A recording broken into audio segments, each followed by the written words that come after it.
Hi, I'm James. And I'm Anthony. And this is Words and Numbers.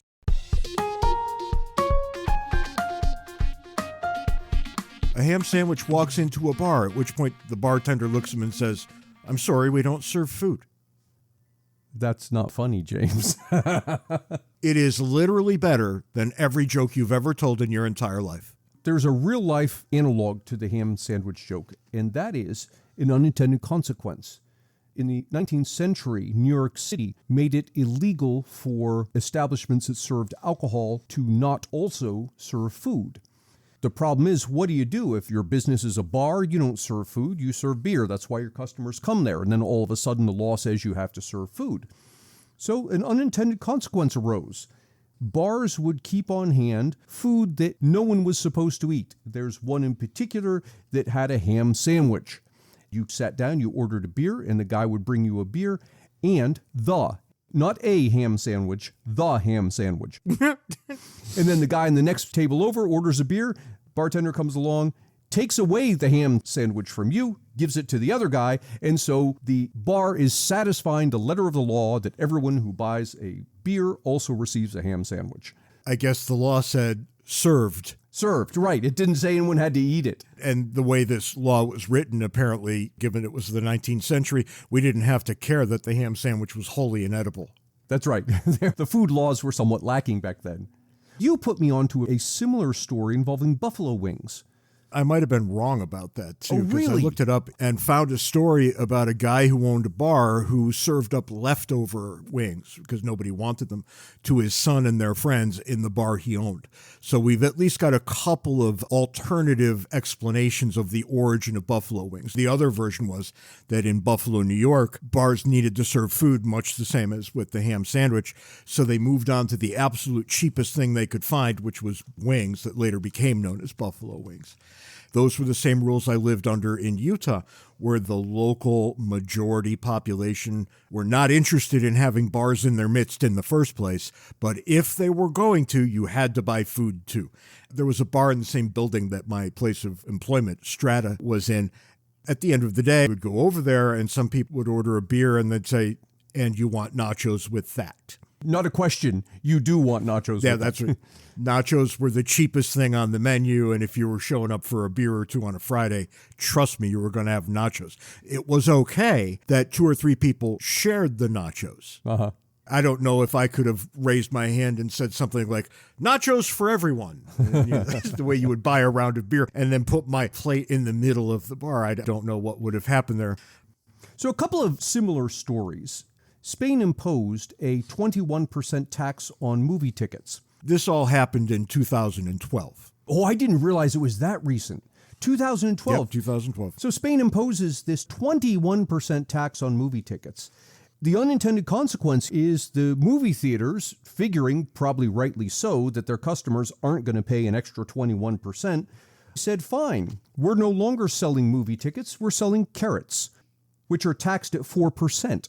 You come to my movie theater, you buy a carrot, which is taxed at 4%, and I'll give you a free ticket to the movies. There's a similar story in Germany, also within the past couple of years. Tampons were taxed at a very high rate. There's a word I was never expecting to hear on Words and Numbers. Tampons are taxed at a very high rate. Some entrepreneur comes along and produces a book on tampons. The book had no story to it. I think it maybe had a few pages talking about the history of tampons or something, but that wasn't the cool thing.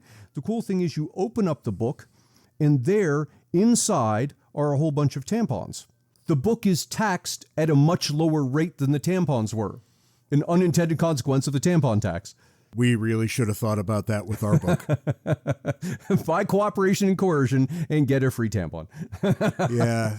That probably sends the wrong message. But if we do this next book that we're doing, which is on, dare I say it, unintended consequences, maybe we should recast our thinking.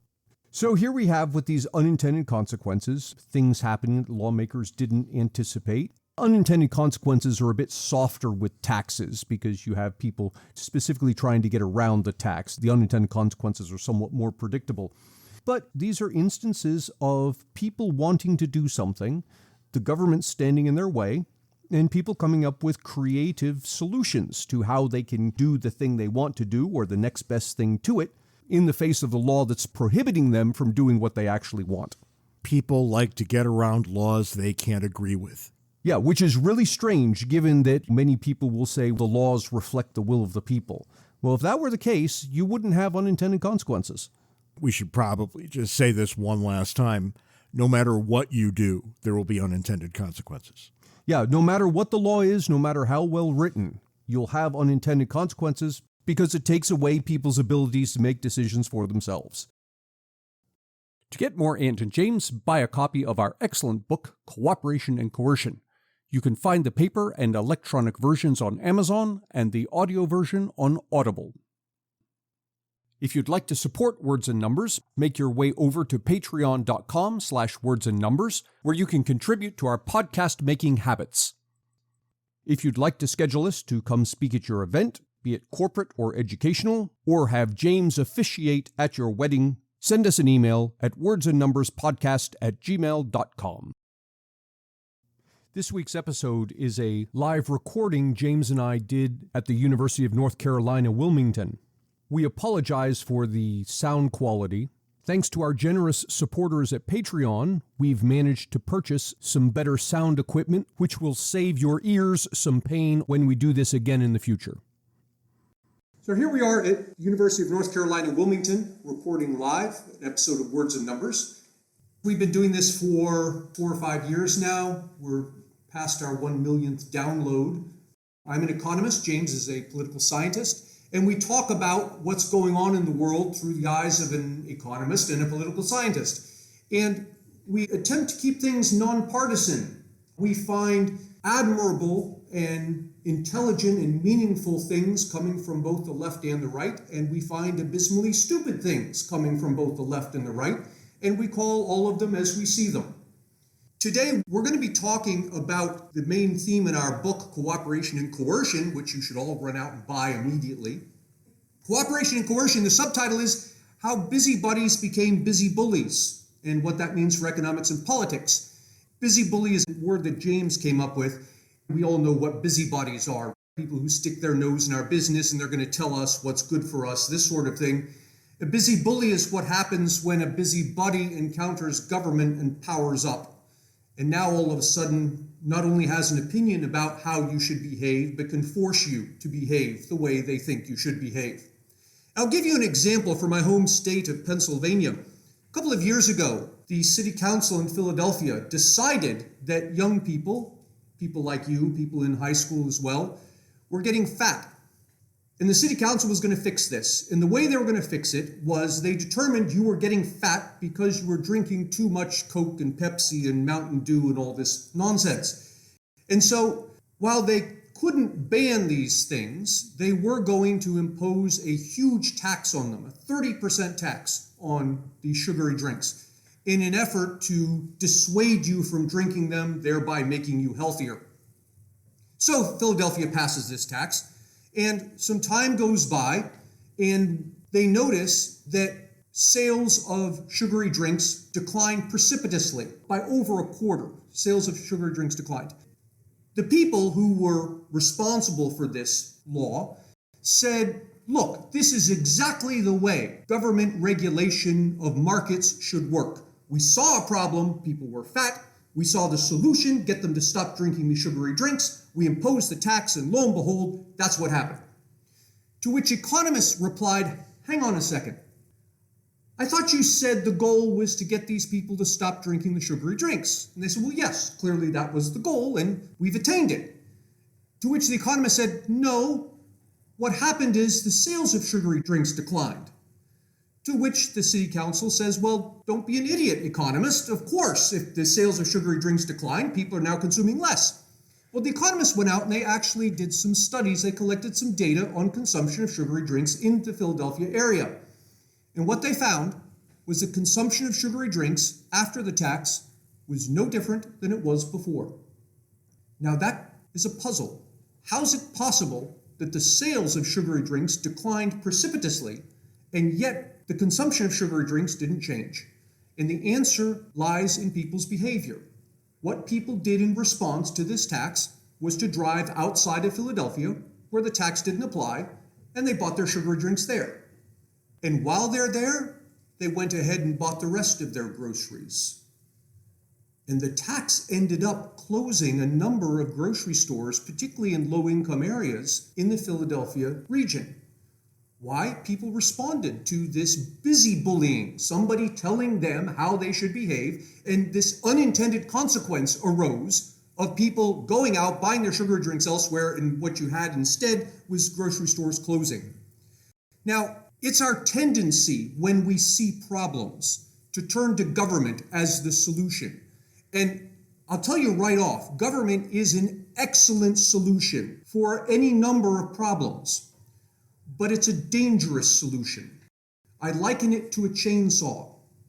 If there's a tree that's down across the road and you need to get rid of it, you've got to have a chainsaw. That is the only tool that will do the job. But for God's sake, if you want to cut bread for your morning toast, don't use the chainsaw. And yet that's what we tend to do. We see problems and we turn to the chainsaw of government and we try to apply it to all the problems that we find. And often, not always, of course, but often what happens is we end up making a mess. Tonight, we want to talk about the 4 largest problems, perhaps, that we have applied government to. Perhaps the largest problem you could imagine government addressing is war. And in fact, these 4 that we want to talk about, we also call wars, although they aren't wars in the traditional sense. The war on poverty, the war on drugs, the war on terror, and the war on COVID. You might think I'm stretching the use of the word war here, but let me put this in perspective. Adjusted for inflation, World War II cost us $4 trillion. That's adjusted for inflation. The war on COVID, any ideas what that cost us? Current estimates are 8, twice the cost of World War II. The war on poverty, adjusted for inflation, you're not going to believe me when I tell you. The war on poverty has cost us to date $23 trillion. So when we use the word war here, we actually mean it. Yes, there aren't people going out and shooting other people, but in terms of the magnitude of the undertaking, the war on poverty, the war on drugs, the war on terror, the war on COVID matches or exceeds many of the 12 wars in which we have ever been engaged in. And if you add up all of those numbers, you end up finding out that we owe more money on these sorts of things than our federal debt would indicate. It actually makes the federal debt look small. Coincidentally, if you add these up, war on poverty, drugs, terror, COVID, that's actually larger than our federal debt. Our federal debt's currently about 30 trillion. Those numbers add up to about 32. And when we wrote the book a couple of years ago, it was roughly the same.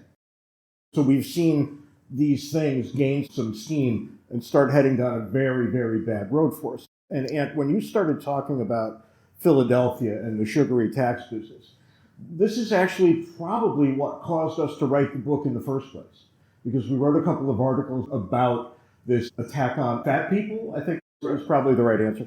We took a look at that and said, well, if a government thinks it can manage to do that, we've got a couple of things to say about it. And the first, incentives matter. If you incentivize a bunch of people to behave in a certain way, they will absolutely do that.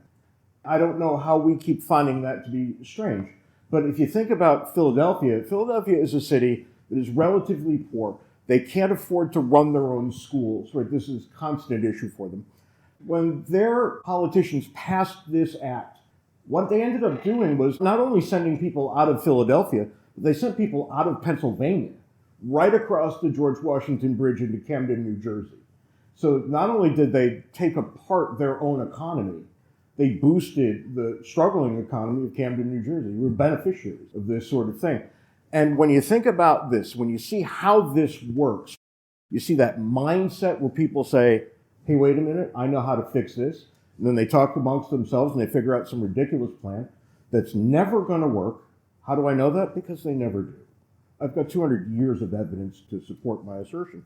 And yet, they follow through with it almost every time. And when Ant and I made the connection from this Philadelphia business, and it was a small thing.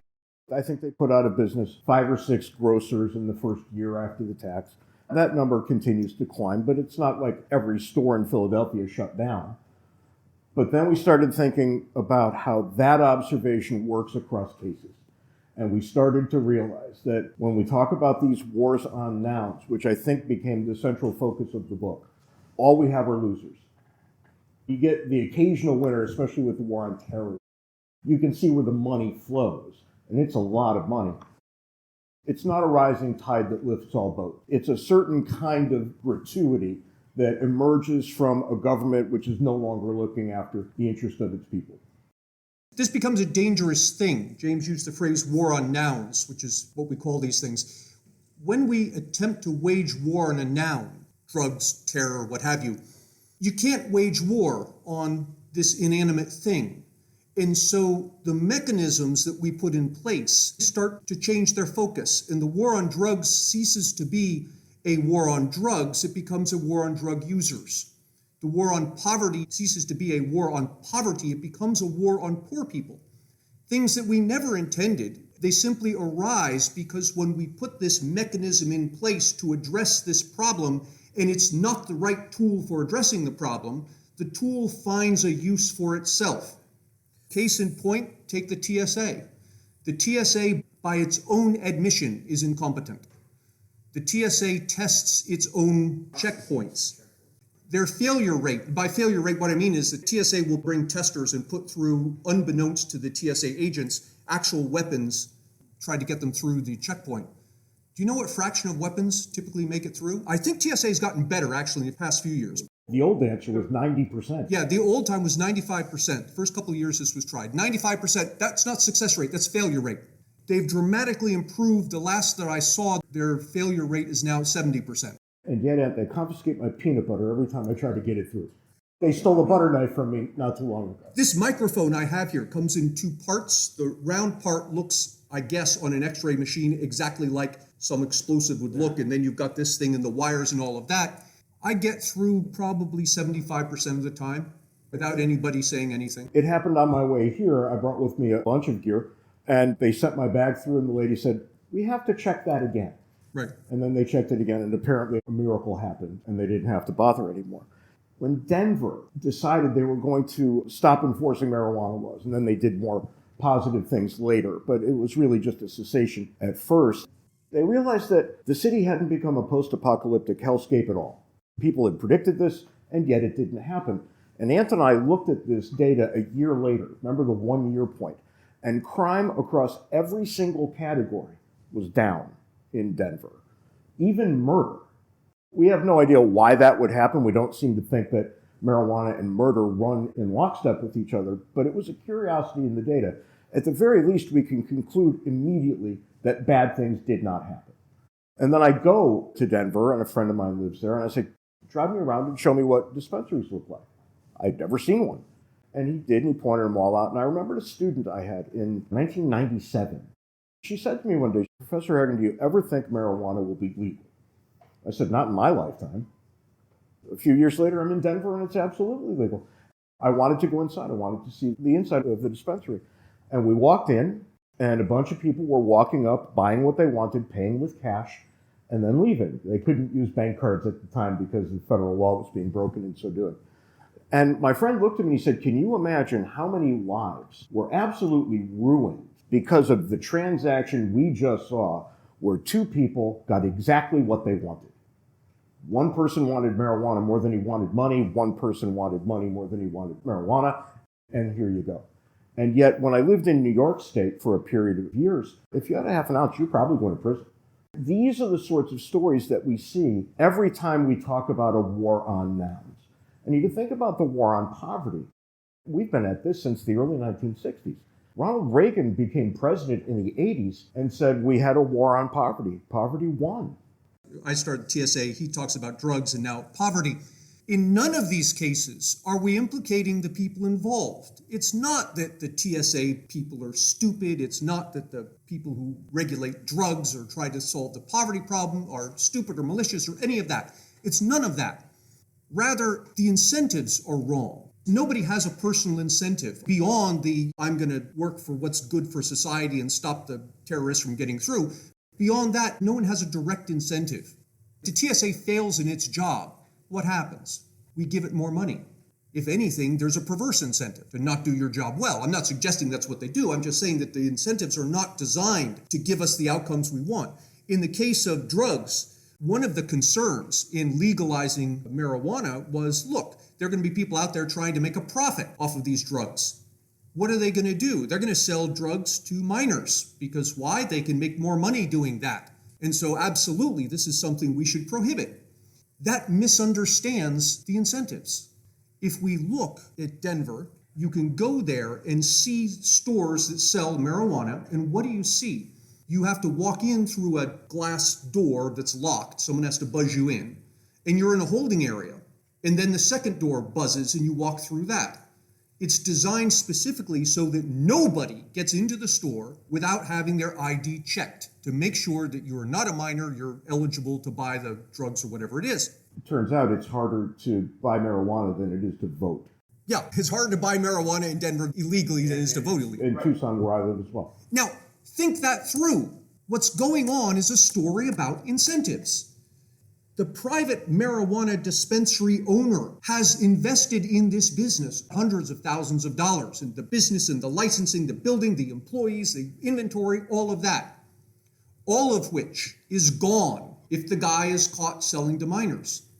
If you think about his incentives, he has a tremendous incentive to do exactly what we want him to do, which is don't sell to minors. Now, shift your thinking and go back to a world in which the marijuana is illegal. And so we've got a guy on the street corner selling it. That guy does not have the incentive to avoid selling to the minor. Why? He's going to jail if he's caught selling at all. Selling to the minor is not any worse than selling to anybody else. I'm going to go to jail either way, and I'll get some more money by selling to the minor. So if you follow the incentives, which is what hopefully you learn in economics, it's the incentives that drive people's behavior. You see that a law intended, understandably, to prevent drugs from getting into the hands of minors actually encourages drugs to get into the hands of minors if you craft the law in a certain way. That is, you say, okay, it's going to be illegal, nobody can sell it, rather than it's legal and you can sell it and we'll give you a license provided you don't sell it to minors. The drug laws in Connecticut, where I grew up, gave me one of the all-time funniest moments of my life when I was walking with my mother down near Yale University, which is not a great neighborhood. And a guy came up to me with a big paper grocery bag, opened it up to show me all the weed inside and said, "What do you want?" And my mother said, "What's he talking about?" And we had to have a frank exchange of views later. But nobody had to push drugs on anybody. This idea of a drug pusher is ridiculous. People offer drugs, they don't push them. And there's a gigantic market for them. And when we listen to the market, you can start making peace with what people want. And then you have to answer, why is your opinion so important when you say they shouldn't be able to have what they want? I'll point to Portugal, which I think is effectively no more drug laws at all. I haven't been to Portugal yet, but I have been to Amsterdam a number of times. And when you get there, you realize that they've got kind of a massive drug business. They make this following distinction. If it's natural, you can get away with selling it there. So marijuana, hashish, and mushrooms, all right out of the counter. But anything that's processed, meth, crack, you can't get those. And I think as a matter of shorthand, that's actually not a bad way to go.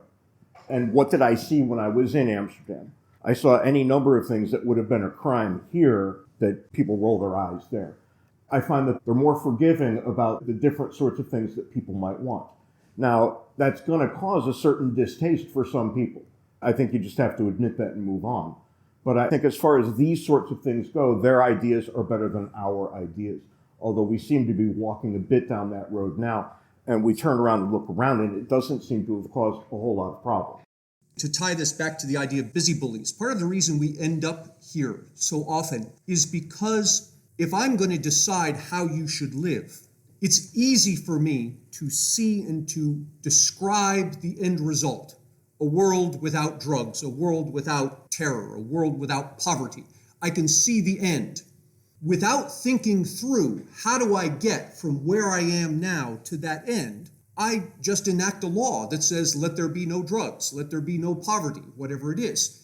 And in so doing, I create incentives that often, not always, but often bring about the exact opposite of the effect that I want. That is, it's easy to imagine the end result It's very hard to imagine the path to get to the end result, but it's the path that matters. And I'll give you an example with our war on poverty. The war on poverty in this country started in 1967 when Lyndon Johnson signed into law the first laws intended to help the poor. Now, as I start down this path, don't get me wrong, I'm not saying we should do nothing to help the poor. Actually, I would say the exact opposite of that. What I am going to argue to you is that what we have been doing hasn't been working, and it hasn't been working for predictable reasons. We started in 1967 with the war on poverty. At that time in this country, the poverty rate in the United States was approximately 13%. That war on poverty has gone on since 1967 at a cumulative cost adjusted for inflation of $23 trillion. Do you know what's happened to our poverty rate since then? It has stayed right there at 13%. Some years a little bit more, some years a little bit less. It fluctuates up and down, but it's pretty horizontal. If anybody could have predicted such a thing. Right. So the question is, how is it possible that we can spend more money than most countries make in a year on poverty and have no effect whatsoever? And the answer lies in the fact that the war on poverty morphed into a war on poor people. Because you can't wage war against a concept, but you can wage war against people. And nobody intended it to happen, but here's how it evolved. We create some government programs designed to help the poor. And at first, this is excellent because people who are involved are looking to help the poor and they've got access to resources to do this and they've got ideas of what they can do. And they start working. We're going to help the poor. And I'm not saying they don't have successes. Certainly they do have some successes. They have some setbacks. But notice something interesting, particularly where government is concerned. When they have setbacks, and you hear this story every time with regard to government undertakings, when they have setbacks, what's the answer? The answer is always spend more money. We didn't do enough. Or there weren't enough programs, we're now going to found some more. We pile more money into it. And what kind of incentive do you construct when you start doing that? You start creating inside these agencies, inside these programs, bureaucracies that live off of this funding. There's a large swath of Americans who actually make their living off of poor people. They work in these programs, in these agencies, and they're paid to help the poor. And every single one of them, I guarantee you, is good-hearted and say, yeah, I'm here, I want to help the poor. But what's in your heart doesn't always translate into your behavior. What does translate into your behavior is your incentive. And the incentive is, so long as there are poor people, more money keeps flowing into my department. In fact, if there are more poor people, even more money flows into my department. And so we have created in this country, since 1967, over 100 programs. Not sequentially, they're all in existence right now. 100 programs aimed at helping the poor. And what do we have to show for that? The same 13% poverty rate that we've had since 1967. I claim for the same $23 trillion, we could have eliminated poverty 50 years ago. We could have been the first society in the history of Homo sapiens to have zero poverty, not just once, but consistently over a half century. We could have done that for the same $23 trillion that we spent. And how do you do it? You cut each poor person a check for $10,000. That's it. You don't need 100 programs. Every poor person in the United States, man, woman, child, check for $10,000, yes, adjusted for inflation, $10,000 a year, every year so long as you're poor. That would have given us a poverty rate of 0 from 1967 to now for the same $23 trillion. We didn't do it because there's no incentive to do it. You don't get the big programs that employ all sorts of people. More importantly, the politicians don't get to say, look, elect me and I'll put this new poverty program in our city. It's going to mean more jobs. It's going to be better for the poor, all of this, and you cheer and you vote for me. And my opponent who's running against me is hoping that my program is not a success. Because so long as it's not a success, he can come back at the next election and say, this guy promised the world, he delivered nothing, elect me, I'll fix it for you. And I'm hoping to God that if he wins, he doesn't solve the problem either, because on the next election, I'm going to come back and say, I told you so. You went and elected this guy. He didn't do anything for you. Elect me and I'll fix the problem. And notice what happens. The politicians themselves have an incentive for poverty to persist because they can continually use it to get elected. It's not really as nefarious as it sounds. It really is driven by incentives. But when we started to take a look at all of the various programs that exist to address poverty, I was horrified by the answers I was getting. I knew it was going to be bad, but I had no idea how bad it was going to be. And we decided that we would construct a list and present it as a single sentence. It's, I think, the longest sentence either of us will ever write. But it includes the name of every single program. It's in the book. It's 2.5 pages long, a single sentence. It just goes on and on and on and on. And you have to realize at some point, as I think we had that moment of epiphany, when you see something right in front of you and you say, God, I always knew it was bad, but look at this. This is just ridiculous. And map that against your lived experience, because you have seen politicians do this time and time again. They start by saying, imagine how bad it would have been if we hadn't done what we did. Well, there's no evidence to support that assertion at all. And people just kind of nod their heads and smile. And then the punchline is, of course, so now we need more money. And you never see these things disappear. What do you see instead? You see all of the same social problems that we ever had, and a growing budget deficit, which yields a growing debt, which is likely never to be repaid, which is going to come back on us in the form of inflation. Ant and I have been predicting inflation for a while, and here we are. It's about 7% right now, and I can't imagine that doesn't keep going higher. James used the word nefarious, and I think that's good as well. Again, I want to underline, we're not saying here that the problem is that people are evil and people who work in the poverty programs are horrible or stupid or anything. Nothing like that. I'm sure in the public sector there are some stupid and selfish people, just like there are in the private sector. And in the public sector, I know there are some altruistic and brilliant people, just like there are in the private sector. It's the same brand of Homo sapien in both places. What makes things not always work in the public sector is this issue of incentives. We have a tendency to think in terms of outcomes rather than in terms of paths to the solution. And we enact laws that actually give people perverse incentives, that encourage them to behave in ways that don't lead to the solution. Rather, they just lead to us feeling better that perhaps we've solved this thing when in fact we haven't. Good case in point is COVID. COVID comes along, and for all understandable reasons, people were terrified of this. And as people became terrified, the media picked it up, because the media, like everybody else, is driven by incentives. Their incentives are to sell advertising. And what sells advertising? Things that scare you. How do I know this? There are websites out there, CNN, Fox News, ABC, that will tell you all the horrible things that are happening in the world. And there are websites out there that will tell you only good things that are happening in the world. I feel like 3. Yeah, nobody looks at those websites. They all go to the other ones. I know these things exist and I don't look at them. They're boring, right? It's the bad news, it's the salacious news, it's the scary news. And so what happened is this cascade of incentives.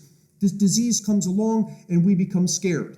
The media picks up on that and they start showing us. And we start watching it and they start selling advertising because this is scary.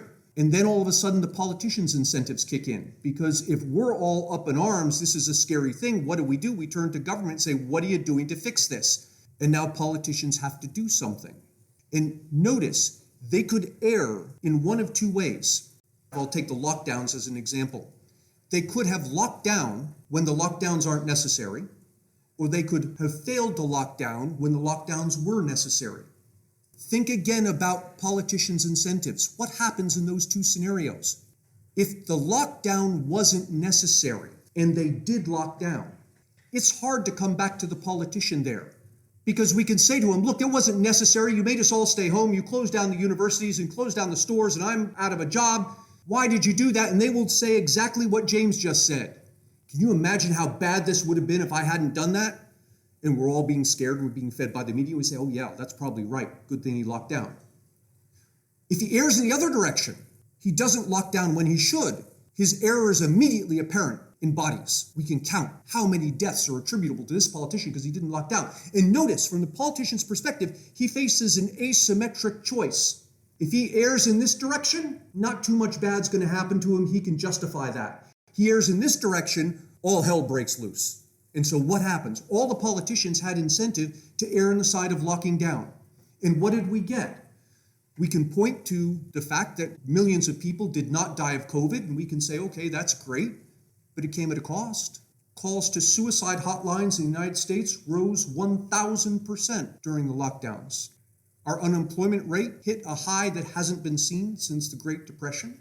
The government turned around and tried to fix that problem by spending $6 trillion on top of the money that it normally spends. We're going to have to pay that somehow in taxes in the future.